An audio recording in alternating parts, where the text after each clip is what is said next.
السلام عليكم ورحمة الله تعالى وبركاته. مرحبا بكم في قناتكم مشروعي الخياطة. ما زلنا مع قنادر صيفية الصيف 2025. اليوم رايحين نديروا قندورة صيفية بقماش الفيبران. دائما ما زلنا مع القياسات الكبيرة اللي محتاجينهم كامل وما توجدهمش في الأسواق. رايحين نديروا القياس اليوم يلبس كذلك من 50 52 54 حتى 56.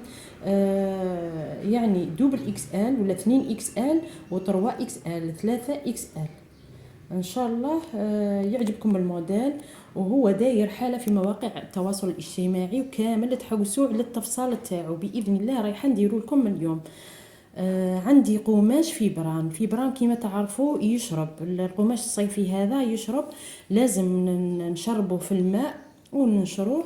هنا نقص لي تقريبا كان عندي 2 متر وربع، يعني 2 متر و25 سنتيمتر، باقي لي 2 متر تقريبا و12 سنتيمتر هكذاك، و12 سنتيمتر.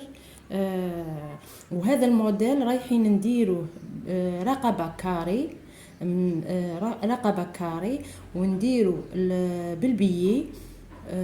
فيها أزرار وقصة تحت الصدر، ماشي في الخصر ولكن تحت الصدر. تحت الصدر رايحين نديروها، ونديرو دي بلي عند الصدر وين هذه القصة ان شاء الله.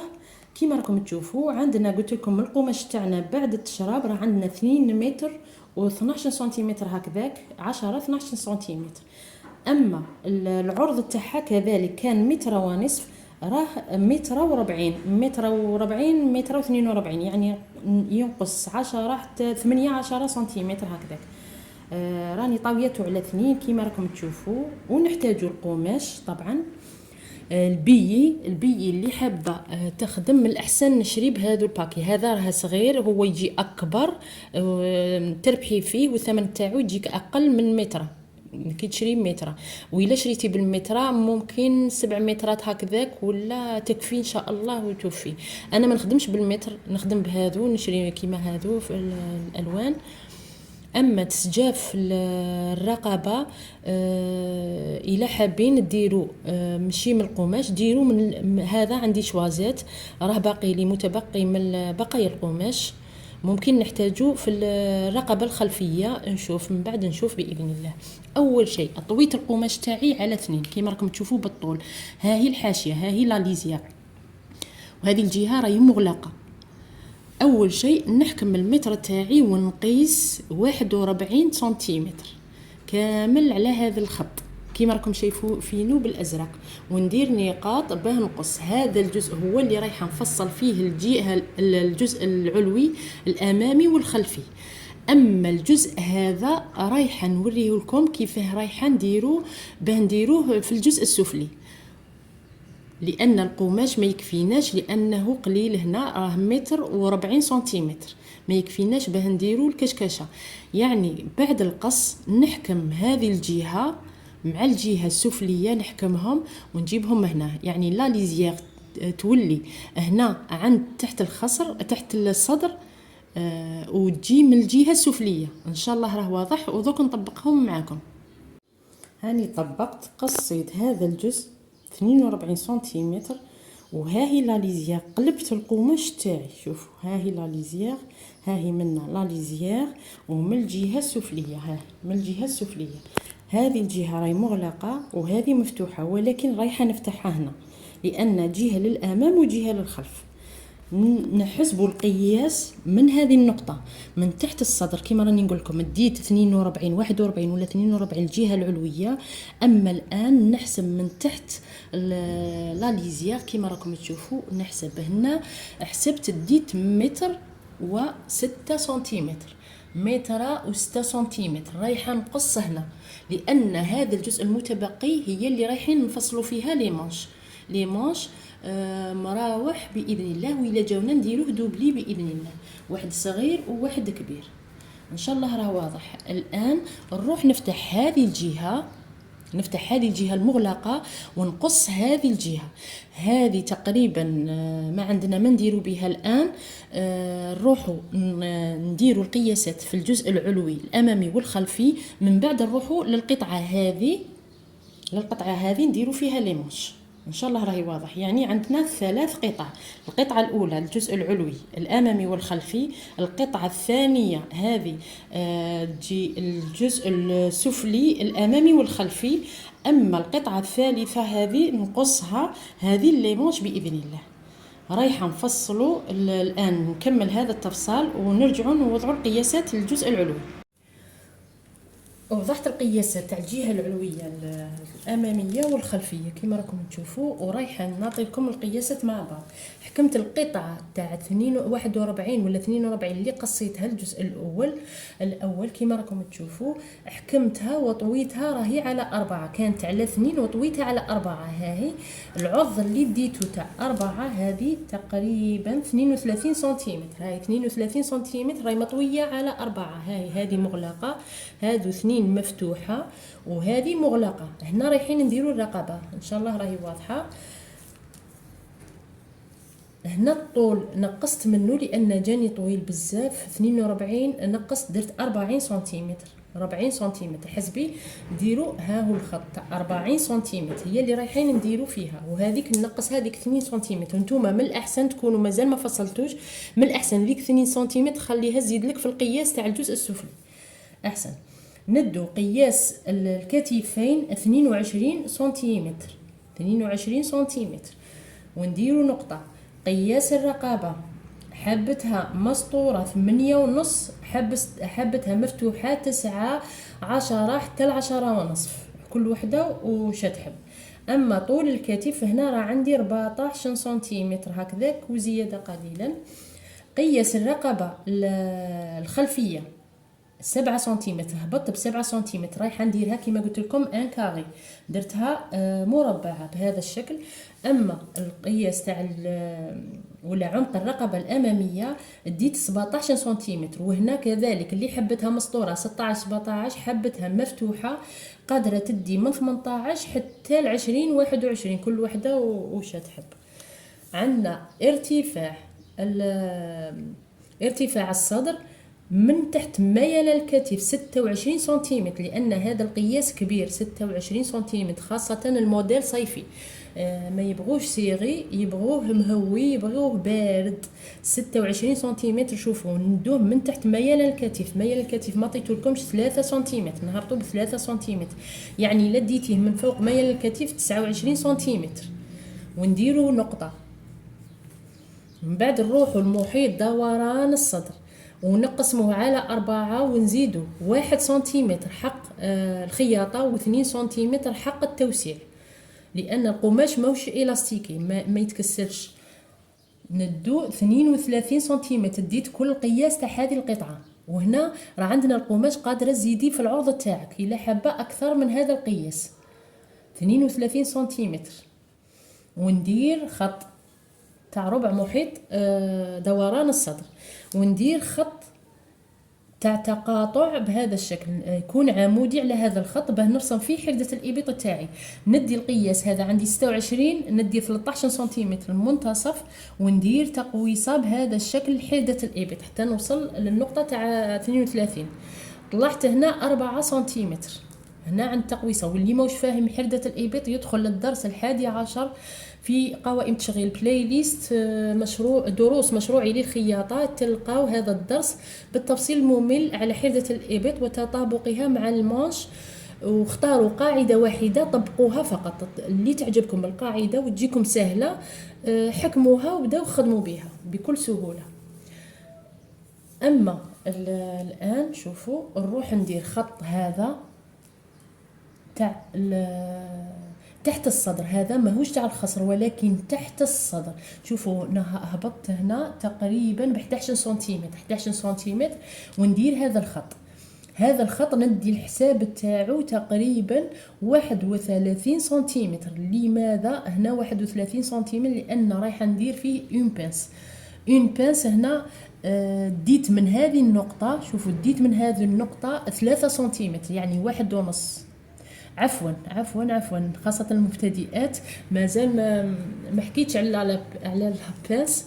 هنا باه نديروا لابانس شوفوا نديروا هذا الخط هو الاول نرسموه 31 سنتيمتر ونوضعوا نقطة، ودوك نفهمكم علاه درنا 31 سنتيمتر. اما باه نديرو لي بانس لازم نقيسو المسافه بين الثديين. المسافه هي عندي 22 سنتيمتر، نقسموها على 2 تعطينا 11 سنتيمتر. نجوه عند هذه النقطه تاع تاع الصدر، ها هي 11 سنتيمتر، نوضع نقطه، ولكن كيما نعرفوا الحاله ما تجي تحت هذه النقطه ب3 سنتيمتر. ها هي 3 سنتيمتر، هذه هي الحاله مهنا، هذه هي وين يبداو لي باس تاعنا، ولكن ما نبداوهمش منا، نهبطوا دائما شويه عليهم حوالي 1 سنتيمتر هكذاك ولا 0.5 باه نبداو لا باس، باه ما تجيناش بوينتي، باه ما تجيناش باينه عند الصدر. ان شاء الله راهي واضحه. ندير نقطه تاع 11 سنتيمتر هنا عند هذه النقطه، ونزيد عند هذا الخط كذلك 11 سنتيمتر، ونعين نقطه. لا بيس كيما نعرفوها القياس تاعها 1.5 من هذه الجهه، 1.5 من هذه الجهه، تكون عند الخصر، ولكن هنا ماهيش عند الخصر، يعني كل ما نطلعو تنقص لنا شويه. على هكذاك درتها في الجزء هذا تاع 2 سنتيمتر، ها هي باه تبان لكم. وهنا تنقص تبدا تقريبا 1.2 هكذاك ولا 1.1 من هذه الجهه، 1.1 من هذه الجهه، على هكذاك، ونرسموها بهذا الشكل بتجينا سهله. وهنا ينقص لنا الخصر، كي نقصو هنا ونخيطوا هذه ينقص لنا الخصر، يعني هنا لازم تكون عندنا زياده 1 سنتيمتر على القياس تاع دوران الصدر، نقسمه على 4 ونزيد 1 سنتيمتر حق الخياطه، و2 سنتيمتر حق التوسيع، ومام با 3 سنتيمتر، يعني 2.5 ولا 2 سنتيمتر ندوها حق لابيس اللي رايحين نقصو منها هنا. على هكذاك تنقص لنا ونعوضوها هنا. ان شاء الله راهي واضحه. هذا هو، ونكونوا كملنا تقريبا التفصيل تاعنا. واللي حابه دير لابيس ولا قصه الاميره قادره ديرها، راني دايره لي موديل هادو اللي فاتوا تقريبا فيهم كامل قصه الاميره، ادخلوا لاي واحد تفهموها وهي سهله جدا، عطيتها لكم بطريقه سهله. نروح الان للمقص ونبدا في القص تاعي.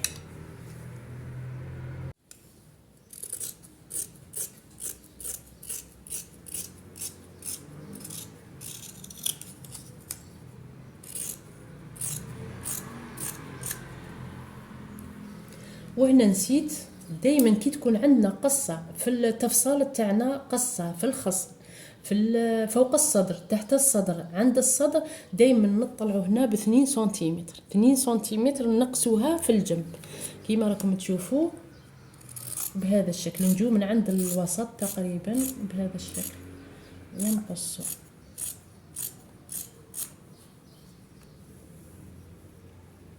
نروح للكتفين،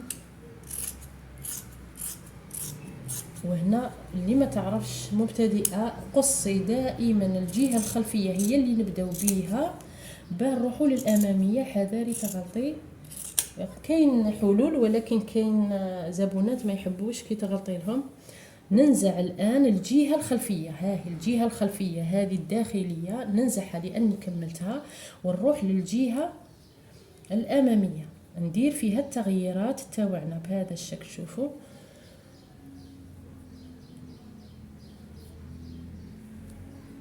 لازم كل نقطة تكون مع النقطة اللي معاها بهذا الشكل، بيجونا القياسات تاعنا ثابتة ما نغلطوش وما تجيناش مديكالية. نروح اولا للرقبة نديرها ان كاري بهذا الشكل. شوفوا، ونروح هنا عند حلدة الإبط عند المنتصف ندخل ب1.5 سنتيمتر بهذا الشكل بكل سهولة. الكتف ما نتوشوش باه ما ينقصناش، ونروحوا بهذا الشكل. وهنا كذلك عند يكون ها هو خط الصدر، ها هو لابيس تاعي تكون بهذا الشكل. نبداوها من هذه النقطة. ان شاء الله راهي واضحة وعطيت لكم كل النصائح. نروح الان ليمونش. نروحوا الان ليمونش. حكمت القطعه اللي نقصناها من الجزء السفلي، وها هي لا ليزيير، دائما ما نقصها لكمش باش تعرفوا واش راني نخدم. ها هي لا ليزيير الجهه السفليه تاع القطعه هذه كيما نقصتها.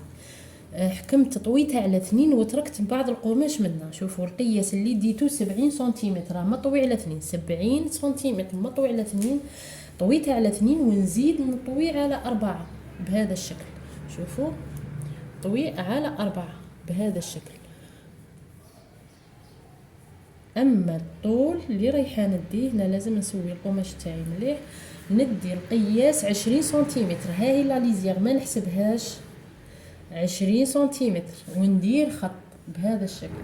هذا الطول تاع المانش تاعنا والطول تاع المانش. نروح لحردة الإبط تاع الجهة الخلفية نحسب. اللي يحبوا القياسات بهذا الشكل قادرة تستعمليها بهذا الشكل. هاهي الجهة مغلقة وهاهي الكتف تاعنا وهاهي حردة الإبط. شوفوا تحكموها بهذا الشكل بهذا الشكل وتوضعوا القياس تاعكم. ها تجيكم اسهل. اللي ما تحبش حردة الإبط كيف تخدمها نعطيكم القياس. عفوا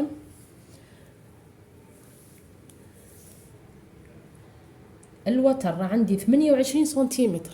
الوتر 28 سنتيمتر. هنا الا حبيتها ديريها اكزاكت ديريها بالضبط تجي منطبقه بالضبط. دي قياس تاع القماش تاعك 28 سنتيمتر اللي نوجدوه هنا. هذا بالتجربه تاعي 28 سنتيمتر اللي ندوها هنا هي اللي تديها في القياس تاعك 28 سنتيمتر. هذه اللي حبتها تجيك بالضبط ما فيهاش كشكشه ما فيهاش زياده. نحكم كذلك نقوس المتر تاعي ولازم يكون واقف كيما راكم شايفينو. عندي القياس 32 سنتيمتر قياس تقويسه 32 سنتيمتر. ننزع الجهه الخلفيه بهذا الشكل ونحكم المتر تاعي ونحسب من النقطه هذه تاع المغلقه. هذه راهي جهه مغلقه وهذه جهه مفتوحه.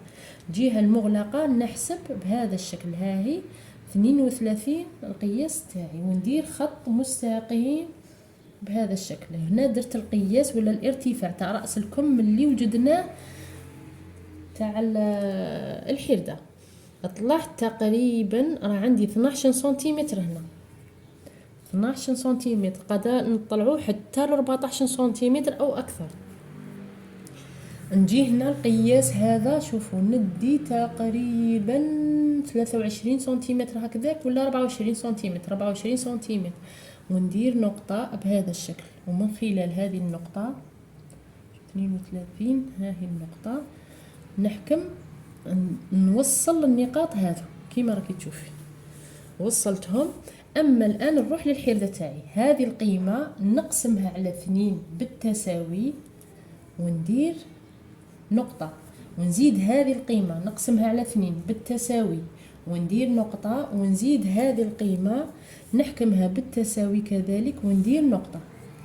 هذه نخرج بها بواحد سنتيمتر بهذا الشكل ونروح عند النقطة تاع المنتصف وندور بواحد سنتيمتر هنا كذلك عند هذه النقطة وندور. هذا هو المانش تاعنا بكل سهولة. ومازال عندنا مانش صغير رايحين نديروه فوقه بإذن الله. وهنا قادرين نديروهم مراوح. ديروا الاولى مراوح والثانيه كذلك مراوح فوقها ولكن رايحه نديرهم بهذا الشكل. هنا باه يجوا مسطورين فقط هنا لان المراوح يجوا مفتوحين من الجهه تاع تحت الباط. وراني دايره في القناه لي موديل اللي فاتوا درت المراوح خاصه هذيك تاع الكخاب هي الاخيره اللي درتها. هذيك مراوح اللي حابين قادرين تفصلوا بالشكل هذاك مراوح وزيدوا القطعه اللي رايحه نزيدها الان تجي فوقهم يجوا كذلك ما شاء الله. كل مره ننوع لكم في لي موديل باذن الله يكون بهذا الشكل. والان نقص فقط.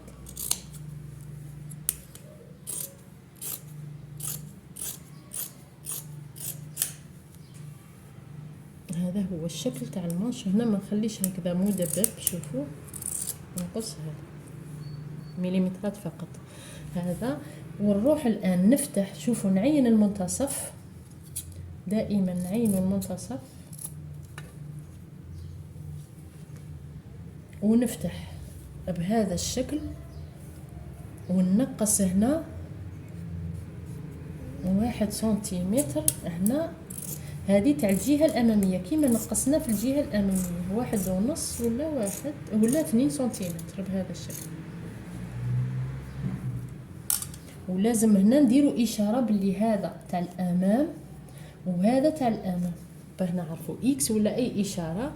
كملنا لي مانش هادو وباقي لنا مانش اخر، ولكن يجي كيما المراوح كيما الشرشيف كيما كل واحد وكيف يسميه. شوفوا هذه القطعه اللي نحيت منها لي مانش، قلبتها ورايحه نقص كل هذه. راهي عندنا حوالي العرض تاعها 10 سنتيمتر. هذه القطعه كلها رايحه نديها.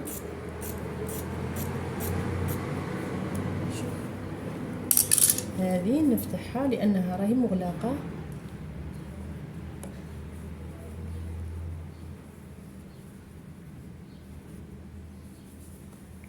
هاهي راهي مطويه على 4. هذه الجهه مغلقه وهذه مفتوحه. اما العرض تاع هذه القطعه تقريبا 10 سنتيمتر. 10 سنتيمتر كيما راكم تشوفوا. هذه باذن الله رايحه نديرها مثل الشراشف. تجي عند ممكن نديرها عند المانش ولا عند الكتفين. نفتح بلا ما نفتح الكتفين باذن الله رايحه نديرها معكم. شوفوا حكمتها سويتها مليح، خاصه هنا لازم تكون نيشان. اما الجهه هذه شوفوا هادو راهم عندي 2 هنا، راهم 4 طبقات. هذه الجهه راهي مغلقه 4 طبقات كيما راكم تشوفوا. نجي هنا بالتقريب ندير بهذا الشكل. شوفوا بهذا الشكل. دوك نعطيكم القياس نقص. شوفوا هنا تقريبا نترك 3 سنتيمتر هنا، ومن هذه الجهه 7 سنتيمتر، ونبدا النقطه تاعي من هذه الجهه ونطلع هنا. شوفوا حوالي 16 ولا 17 سنتيمتر نوضع نعين نقطه. من هذه النقطه تاع 3 سنتيمتر نروح بتقويصه بهذا الشكل ونطلع هنا عند المنتصف تقريبا 5.5 سنتيمتر وندير تقويصه. نروح نفتح هنا لان هذه راهي مغلقه باه يبداو عندي 2. شوفوا ونجيب هذا الشكل وندير التقويصه بكل سهوله. هاهي. وهنا القماش الزائد نقصه فقط، مانيش نقص من هذه القطعه للزائد فقط. كيما هذه راهي على واحده. شوفوا هاي. وكذلك نحكم هنا وندير نعين المنتصف بيجيني سهل كي نبدا في الخياطه. هنا نكرونطي وندير المنتصف ولا ديري بالطباشير. هادو هما كل القطع. ها هو المانش وهذا تابع كذلك ليه. راه عندنا 2 وعندنا القطعه الاماميه والخلفيه يعني 4 قطع، والجزء الامامي والخلفي السفلي يعني راه عندنا 6 قطع في كل القندوره تاعنا. اما الان نروحوا للسجاف تاع الرقبه الاماميه والخلفيه. هنا اختياري قادره ديري من بقايا القماش تاعنا لان كاين متبقي عندنا القماش متبقي قادره تستشفي، وانا حابه نستشفو بالشوازات اللي راه عندي. ها هو. وهنا اختياري كما قلت لكم حبيت هذا اللون رايحه ندير. نجيب القطعه الاماميه والخلفيه. نبدا بالخلف. ها هي نسويها مليح.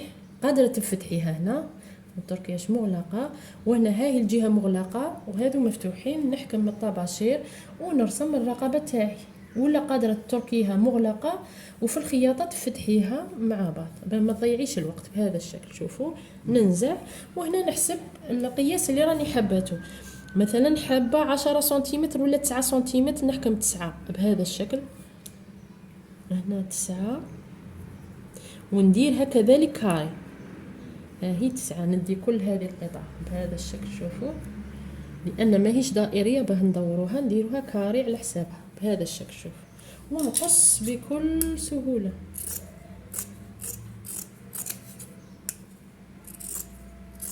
هذه حاشيه نقصها. وهنا قادرين نديروا لها فيزلين بتجيكم واقفه. فيزلين رقيقه ولا المتوسطه تكووها وتحضروها. قادرين ديروا لها لاطوال كولونت ولكن مانيش حبتها انا تجيني خشينه.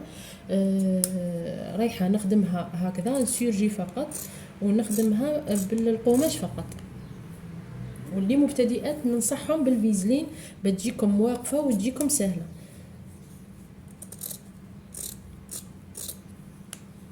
هذه بالنسبة للجهة الخلفية. أما الجهة الأمامية بنفس الطريقة نحكم نطويها هذه ونديرها كاري كذلك بهذا الشكل، ونجيب القطعة الخلفية الأمامية تاعي هكذا ونرسم وندير نفس القياس 9 سنتيمتر كما درت في الجهة الخلفية بهذا الكيفية.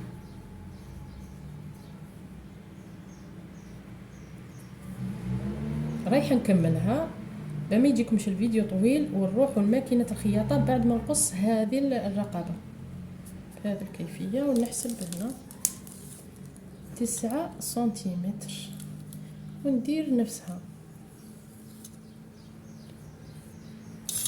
ونرسم ميل الكتف ونحسب بنفس الكيفية. وهنا القماش راه عندي ناقص، قادرة من الجهة السفلية ما يكونش نفس القياس 8 سنتيمتر ولا 7 بهذا الشكل، ما لازمش تكون 9 من الجهات كلها، قادرة تتركيها كما راهي وتجيك ما شاء الله. المهم عند الكتفين هنا باه تجيك لا فينيسيون نظيفة بهذا الشكل.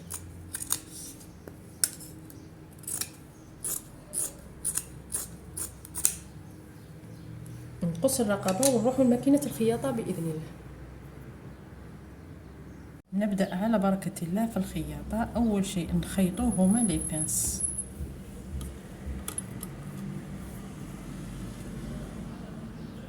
نحكم هذه مع هذه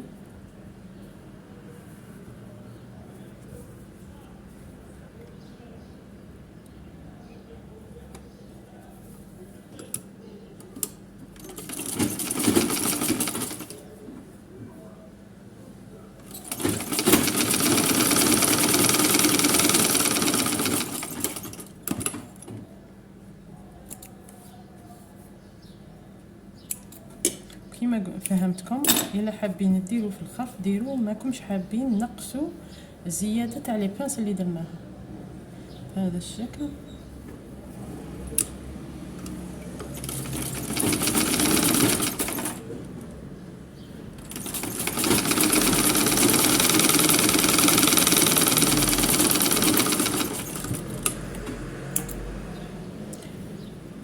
قصوا دائما الخيوط يكون هذا هو الشكل تاعنا. نروح الان نسجف الرقبه الاماميه والخلفيه بكل سهوله.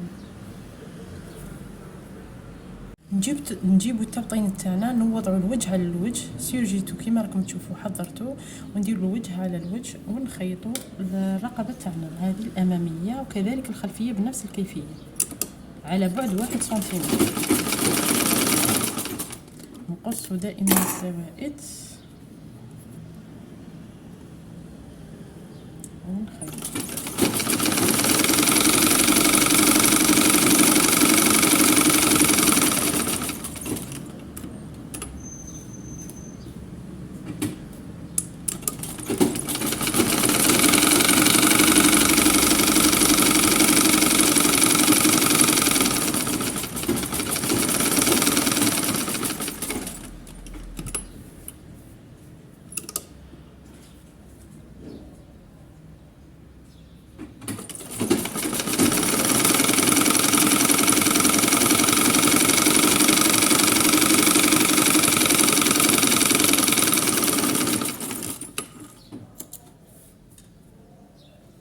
ونحكم هنا. شوفوا نقص الزوائد تاع القماش ونقص خاصة عند الزوايا حتى نلحق قريب للخياطة عند الزوايا هنايا بهذا الشكل.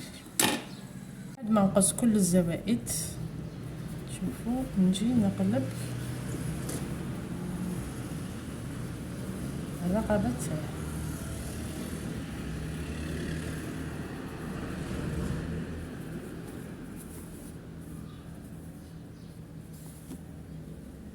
بهذا الشكل. قصيت كما شفتوا ولا كرونتيت الا الزوايا فقط. القائمه هذه ونروح نخيط الان. ندير خياطه من الفوق هنا لاني رايحه نزين بالبي.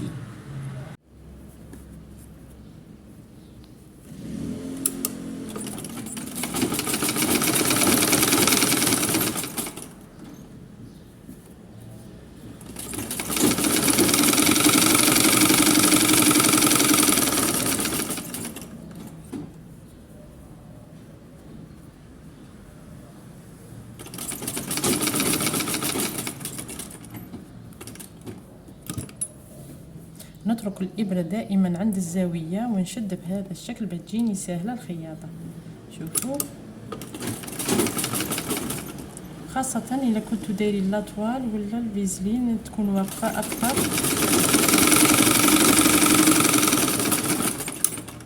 ولكن أنا باه ما تجينيش خشنة بزاف الرقبة درت قماش فقط.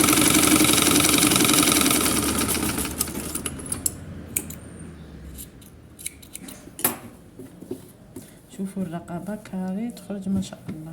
الآن نروح نجيب البي تاعي ورايحة نزينها، لاني التسفاج تاع الرقبه الخلفيه نفسها كيما راكم شايفين، نفس الخطوات اللي درناها.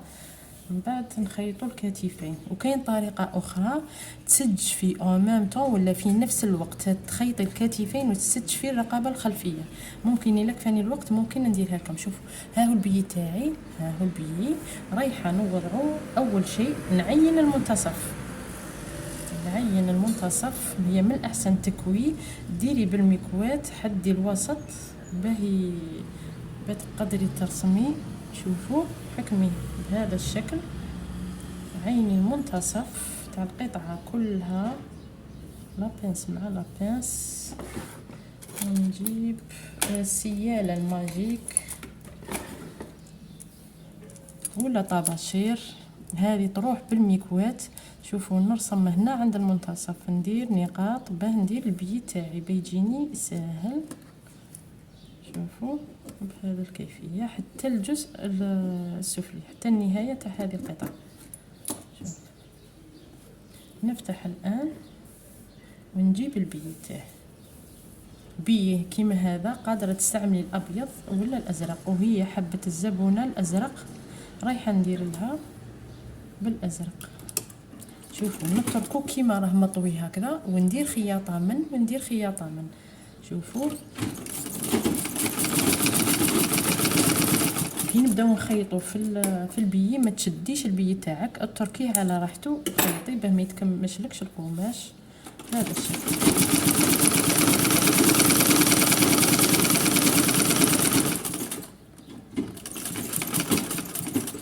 نطويه هنا عند الزاويه. شوفوا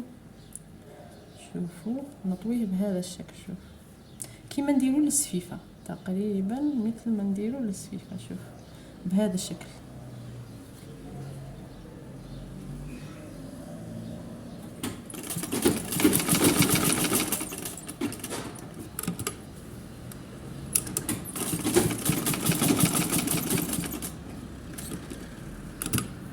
دائما نترك الابره داخل في الهابطه ونكمل الخياطه تاعي.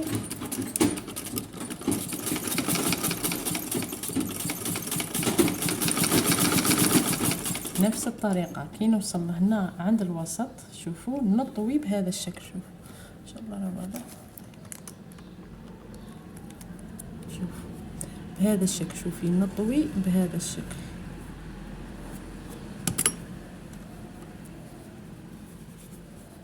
شوفي نحكم لك. شوفي ها هو الخط اللي رسمناه. شوفي نطوي بهذا الشكل البي تاعي. ان شاء الله راه باين، يعطينا زاويه قائمه بهذا الشكل.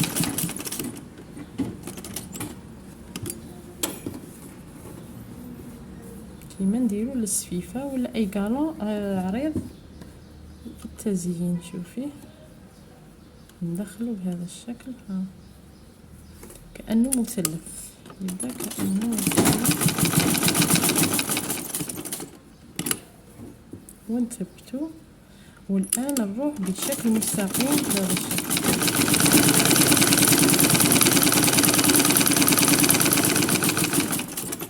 دائما نشوف النقاط اللي راني دايرها باه ما يجينيش اعوجاج. شوفوا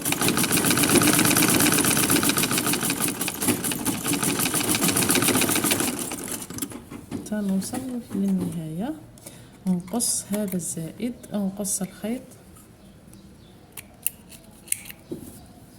ونزيد نثبت هذه الجهه.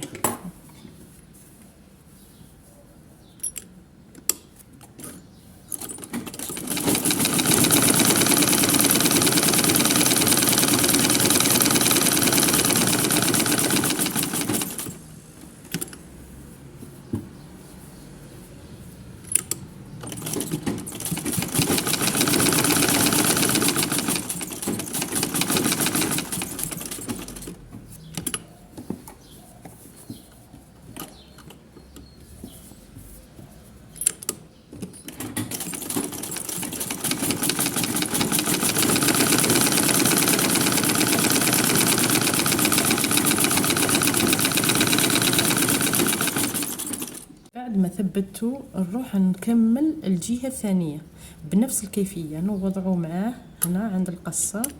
شوفوا الحافة عند الحافة نثبت بالبوان داغي ورايحة نخيط.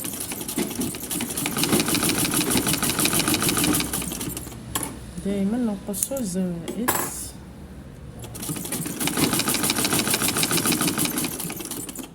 نخيطوا بنفس الكيفيه وكي نلحقوا لهذه الفي. شوفوا لازم تكون نفس هذه متطابقه ولا متقابله كيما هي متناظره. شوف لازم نفس القياسات.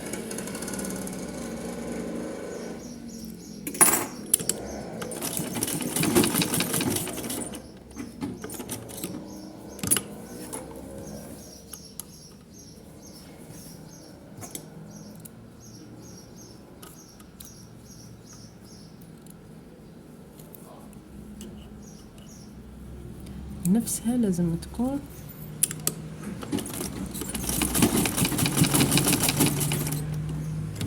نكمل الرقبة تاعها. نروح الآن نكمل الرقبة.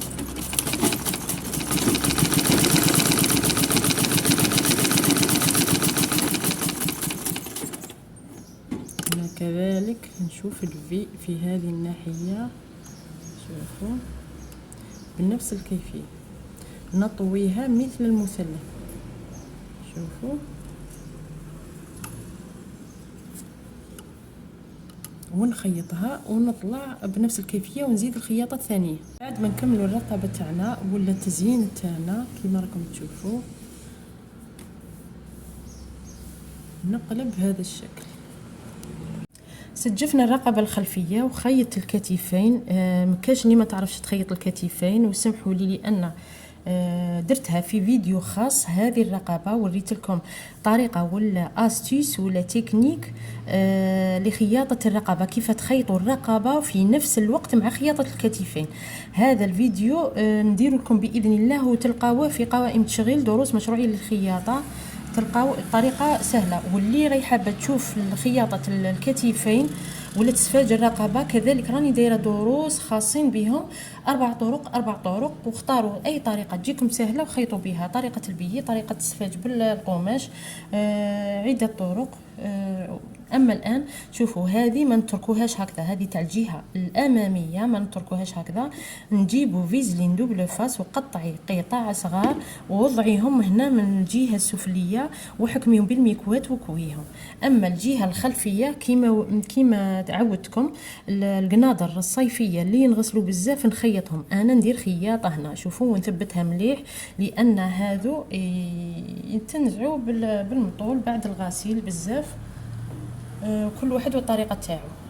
والان نروح للجهه السفليه باه نخيطها. الجهه السفليه تاع الامام والجهه الخلفيه رايحه ندير فيها لي بلي هنا باذن الله. المنتصف تاع القطعه السفليه بهذا الشكل ولا بالطباشير قصيها ولا بالطباشير ونفتحها ونجي للقطعه هذه القطعه العلويه. نوضع هنا عندي المنتصف لاني عندي البي. نوضع هذا المنتصف هنا بالدبوس ولا بإبرة بهذا الكيفية بكل سهولة. هنا إلا حابة ديريها كشكشة قادرة ديريها كشكشة، حابة ديريها لي بلي تستيفات بليسي قادرة ديري. شوفوا يحكم القطعة تاعك هنا عند النهاية هنا حكميها بالدبوس بتسهل لك.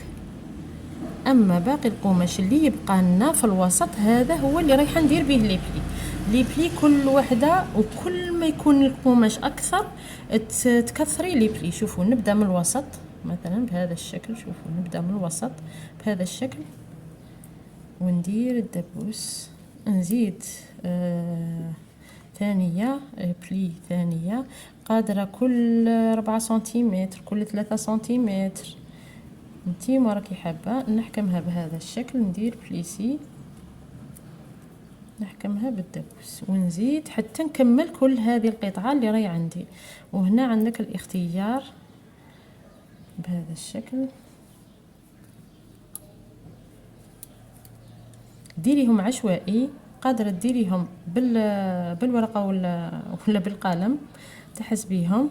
ديري على بعد 4 سنتيمتر ولا 5 ولا 3 ونصف وديري كل وحده 0.5 هكذاك سنتيمتر ولا 1 سنتيمتر. تبغيهم عراض تبغيهم اخفاف بهذا الشكل. شوفوا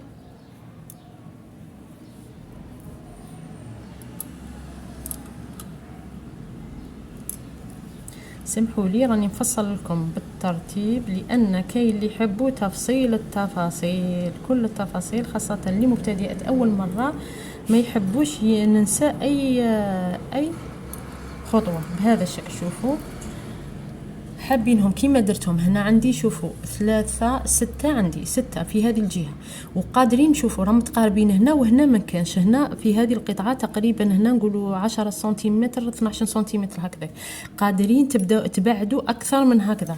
ونفس الطريقه شوفوا هنا في هذه الجهه، ولكن ديروهم متقابلين، ما ديريهمش في نفس الاتجاه، متقابلين. يعني هذو راهم جايين هنا، هذو عكسوا في الجهه الاخرى في الجهه الثانيه. شوفوا يكونوا بهذا الشكل، بهذه الطريقه. شوفوا وزيدي حتى تكملي بنفس الطريقه بهذا الطريقه. ان شاء الله راهي واضحه.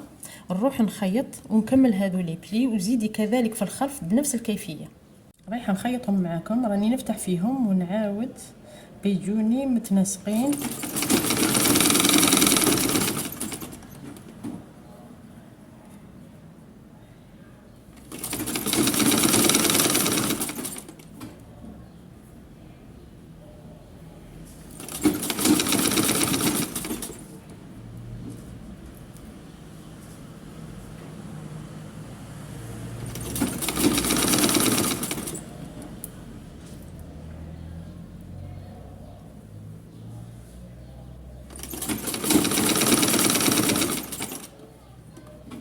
وهنا ها هو المنتصف،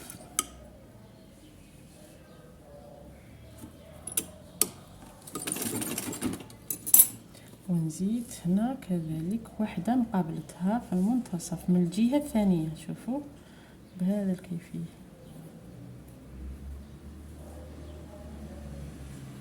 وهنا الابره يتساعد فيا باه نفلي. شوفوا وحده مقابله وحده، ونروح لهذو كذلك نديرهم بنفس الطريقه. شوفوا الا نقلب في الجهه الثانيه.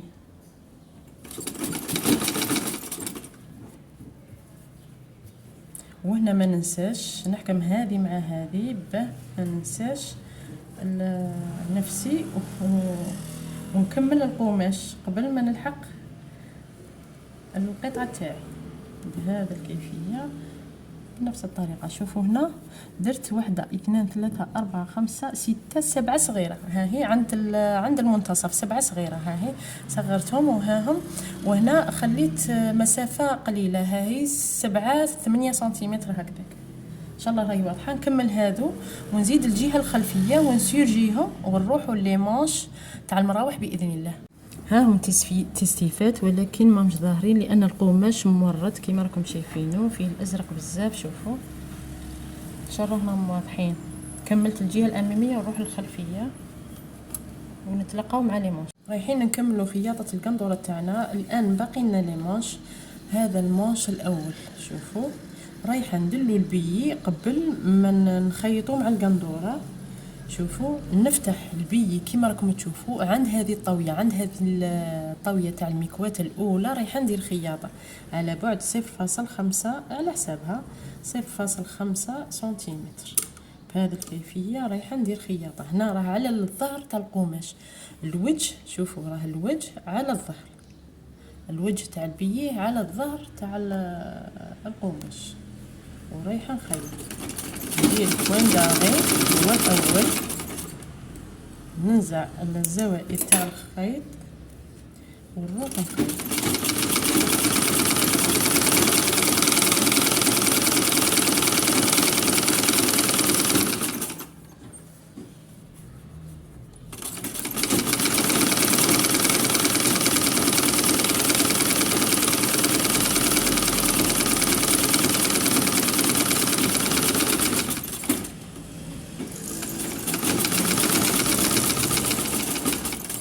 زيدي في نفس الوقت خيطي البي تاع المانش الثاني وكذلك خيطي هذا المراوح الصغار هادو.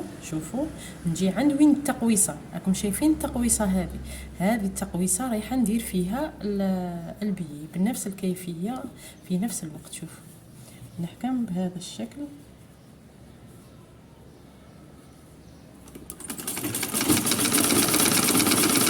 نثبت في الاول البي تاعي بوين داغي، من بعد نخيط وما نشدش البي، ما نشدش القماش وما نشدش البي، نعطيهم الراحه بهذا الكيف. وشوفوا البي اللي نستعملوه في القناضه تاع البي، على هكذاك من الاحسن تشري بوبين كيما هادو تخدمي بيها شحال احسن من اللي تشري بالمتر، انا يستقام لك ارخص.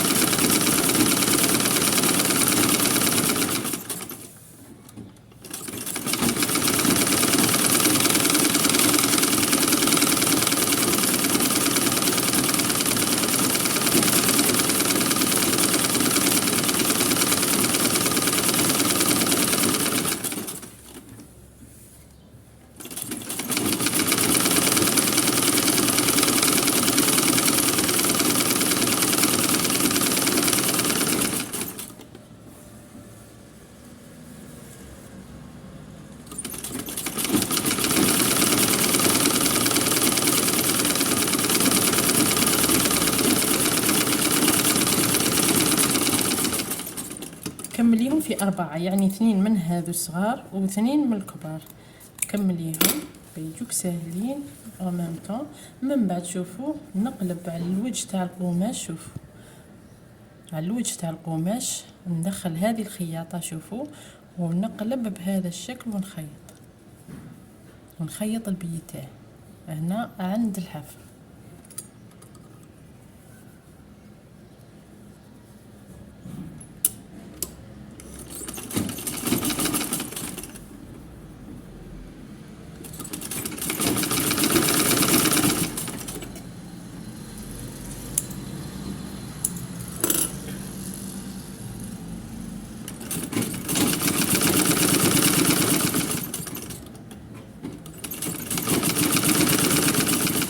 شوفوا البي كي يبدا يدور وحده، مانيش نشد فيه لان مخيط بطريقه جيده، ما تشديش البي تاعك.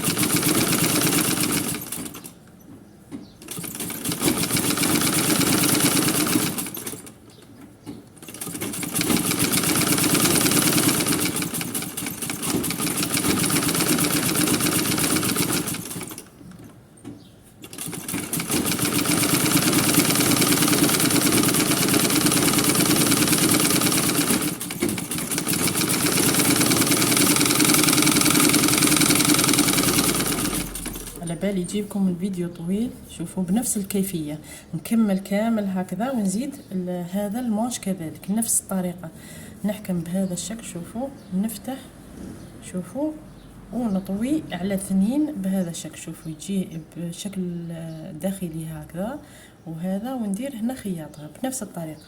ان شاء الله راهي واضحه.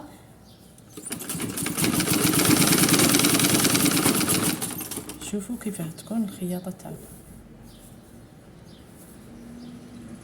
نروحوا للمونش هذا المراوح الصغار، شوفوا نقيسهم راه مطويين على 2، هذا راه مطوي على 2، ها هو المنتصف نقيسو راه عندي تقريبا 42 سنتيمتر هكذاك، 41 42 سنتيمتر، ها هو 42 سنتيمتر.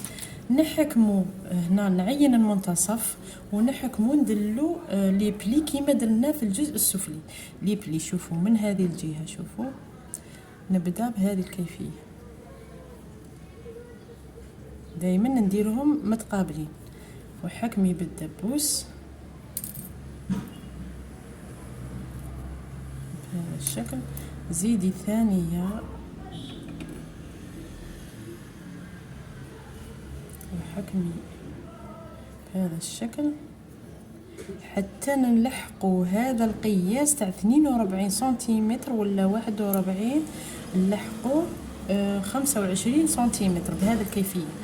شوفوا ونزيد هنا كذلك، هذو متقابلين يكونوا متقابلين، هذه الجهه هكذا كيما راني ندير. يعني حضرت لكم واحد، شوفوا ها هو يبدا تقريبا كيما الكم تاع الحلزون. شوف يبدا كيما الكم تاع الحلزون. بعد ما ندلو هادو تستيفات ولا لي بلي، هادو خيطهم شوفوا راهم طالعين للفوق، وهادو العكس. ها هو المنتصف شوفوا. وهنا عشوائي مانيش دايره بالقياسات. عندي 1 2 3 4 5 6 7 8. القياس تقريبا شوفوا 25 هكذاك. لا عندي بالتقريب 28 سنتيمتر هكذاك، 28 سنتيمتر ان شاء الله راه واضح. هنا شوفوا راني عاكسه هذا. عفوا هنا ها هو المنتصف، كنت ما كانش باين لي. ها هو المنتصف، نحسب من هذه النقطه تاع المنتصف. ها هي 25 سنتيمتر، ها هي 25 سنتيمتر من هذه الجهه، و25 سنتيمتر من الجهه الثانيه. نكمل الكشكشه تاعي، رايحه ندير نفس القياسات. ولا وضعوا هذه وديروا بخطوط بهذا الشكل بتعرفوا لي بلي نفسهم يجوا نفسهم. نروح نسجف، نروح نسيرجي هذه القطعه، نسيرجيها ونكويها، نسقم هذو لي بلي بالمكوات بيجوني واقفين. ونروح نخيط الان لي مانش تاعي هذو، لي مانش الاصليين. راني معينه المنتصف. نجيب القندوره تاعي تاع البي بهذا الكيفيه.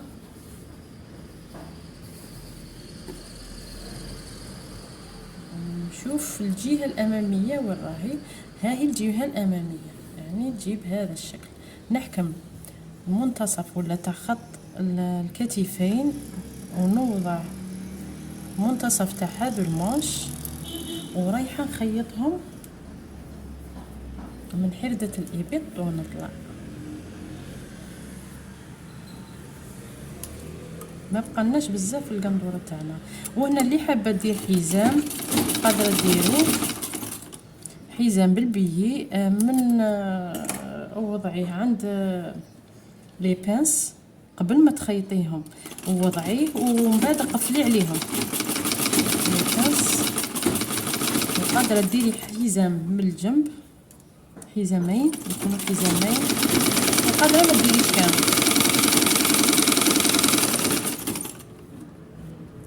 شوفوا يجينا سوا سوا.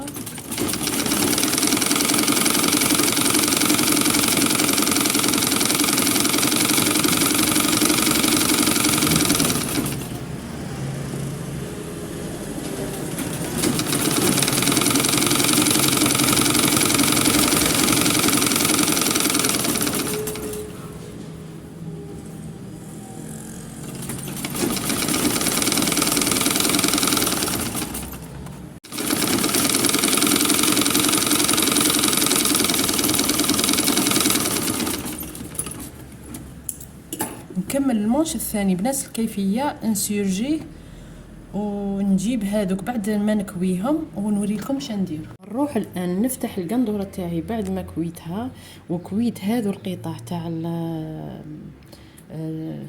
المراوح الصغار هذو، ورايحه نعين وين نستعملهم ولا وين نحطهم. هنا على بعد عند الكتف، رانا عند الكتف هنا. شوفوا عند الكتف من خياطه لي مانش عندنا القياس تقريبا 5 سنتيمتر، ومن عند الرقبة عندنا تقريبا 7 سنتيمتر. وضعت نقطة هنا عند الكتف، نقطة عند الكتف، ودرت خط مستقيم بهذا الشكل حتى وين يلحق لي المانش تاعي هذا. وهنا حكمت المنتصف كذلك تاع هذه القطعة، عينت المنتصف تاعها ورايحة نوضعه بهذا الشكل. شوفوا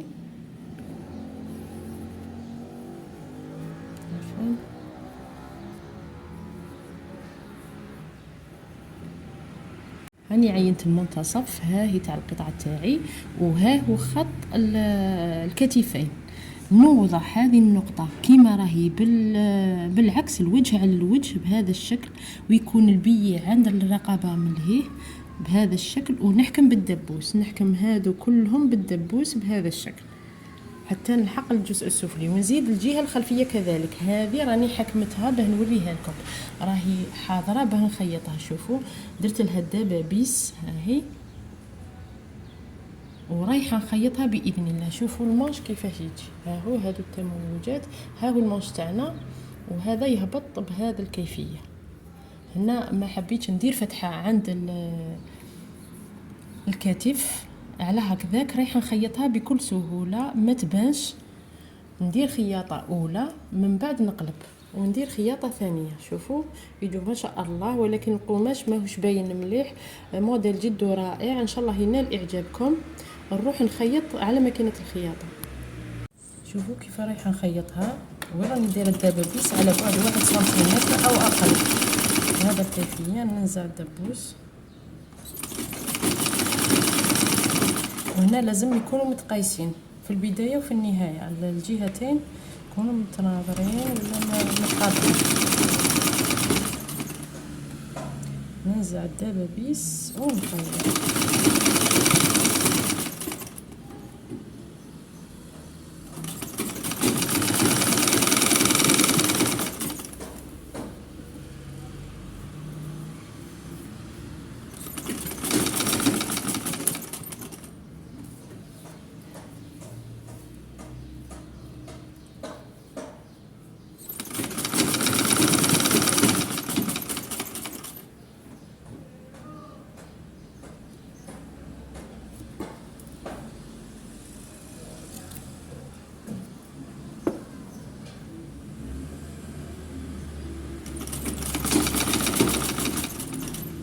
شوفوا هنا كيفاش طويتها، شوف بدايه، شوفوا هذه نطويها باه من بعد تجيني سهله كي نقلب. شوف طويها بهذا الشكل،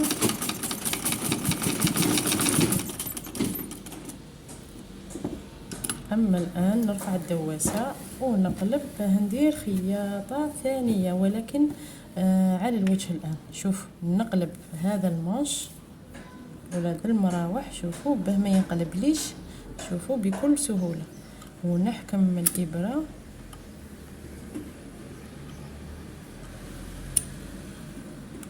ونثبت هنا مليح،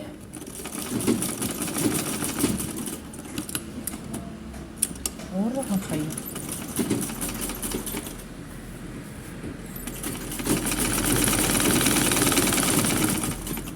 على بعد مليمترات فقط. شوفوا نفتح بهذا الشكل خياطة وندير على بعد.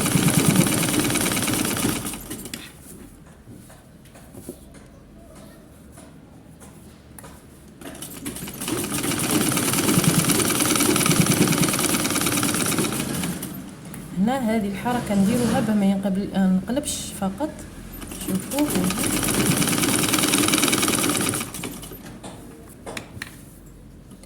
والسياله من الاحسن تستعملوا اللي تروح لكم بالمكوات ولا طباشير، احسن من سياله اخرى.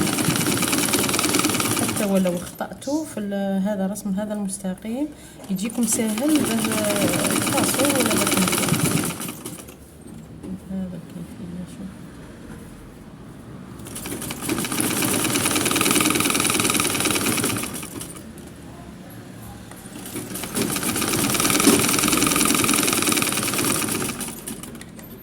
شوفوا هنا نحكم كذلك هذا نقص هذا الخيوط ونقلب هذا المثلث. شوفوا للداخل، ها شوفوا للداخل، ونطوي بهذا الشكل بتجيني لا فينيسيون شابه بهذا الشكل، ونبلعها ولا نغلق. شوفوا ونقص الخيوط. تقريبا كملنا القندوره، وكما قلت لكم الا حبيتوا ديروا حزام قادرين ديروه. هنا نشوف الا عندي زياده في الطول او بلي شوت رايحه ندير حزام باذن الله في الجوانب. شوفوا ها هي الخياطه تاعو، شوفوا يخرج ما شاء الله. ها هو المانش تاعنا، هو في اللبسه يبان ما يبانش بهذا الكيفيه. نروح نخيط المانش الثاني ولا المراوح الثانيه بنفس الكيفيه. كملنا القندوره تقريبا، باقي لنا الجوانب فقط نخيطوهم، والكفه من الجزء السفلي حسبي القياسات تاوعك الثابته اللي كانت مكتوبه ولا تاع الزبونه، حسبي الكتفين، حسبي الخصر، حسبي الطول، لي مونش، حسبي كلش. ومن بعد خيطي، بعد ما تيقني وتتاكدي باللي القياسات تاعك راهي ثابته، خيطي الجوانب. من بعد خيطي ديري كفه من الجهه السفليه، وما تنسيش تنقصي من الجوانح 5 سنتيمتر. ان شاء الله راه واضح. نروح نكمل القندوره تاعي وندير الازرار ونشوفوها واجده باذن الله تعالى. وهنا الجوانب كي تخيطيهم لازم كل خياطه مع الخياطه تقابلها، كل خياطه تقابلها خياطه مع الاخرى. وعلى بالي هنا ما قعدوش بزاف باه يشوفوا. شوفوا هنا البيي مع البيي، هنا الخياطه تاع الابط مع خياطه الابط، خياطه تاع الخصر لازم تكون مع تاع الخصر بتجي لا فينيسيون ما شاء الله، ما يكونش ديكالاج باذن الله. وننقص كل هادو الزوائد، نسيرجيهم وننقصهم ونشوفوها جاهزه باذن الله. هذا هو الموديل تاعنا، خرج ما شاء الله كيما راكم تشوفوا، موديل جد رائع هايل. ما تندموش الا خدمتو كيما هو، لانه فعلا هايل، حتى في اللبسه تاعو احسن من الصوره. موديل لقياس كبير كيما قلت لكم، اللي ما توجدوش في الاسواق، 50 52 54 حتى 56. فيه قصه تحت الصدر بالبليسي الجهه السفليه بالبليسي كيما راه يبان لكم، بالبي عند الرقبه، بالازرار هذو للتزيين، دومي ماش مع هذو المراوح الصغار شراشف كيما راكم شايفينهم، يعطوا المنظر هايل. اللبسه تاعو هايله، كاري الرقبه كاري، وكذلك كاري في الجهه الخلفيه. موديل مسطور هايل، عريض بلي بانس، ان شاء الله ينال اعجابكم. وتركوا لي في التعليق الا كانت عجبتكم هذا الفصاله وهذا الموديل، راه مطلوب بكثره هذا العام وهذا الصيف، ان شاء الله تخدموا كما هو، وقادرين نديروه مشاريع، لان هذو القياسات ما توجدوهمش ويتباعوا طاير. ما تنسوش البارطاج، لي جيم والتعاليق، في انتظار موديلات جديدة بإذن الله. وفي النهاية مع السلامة.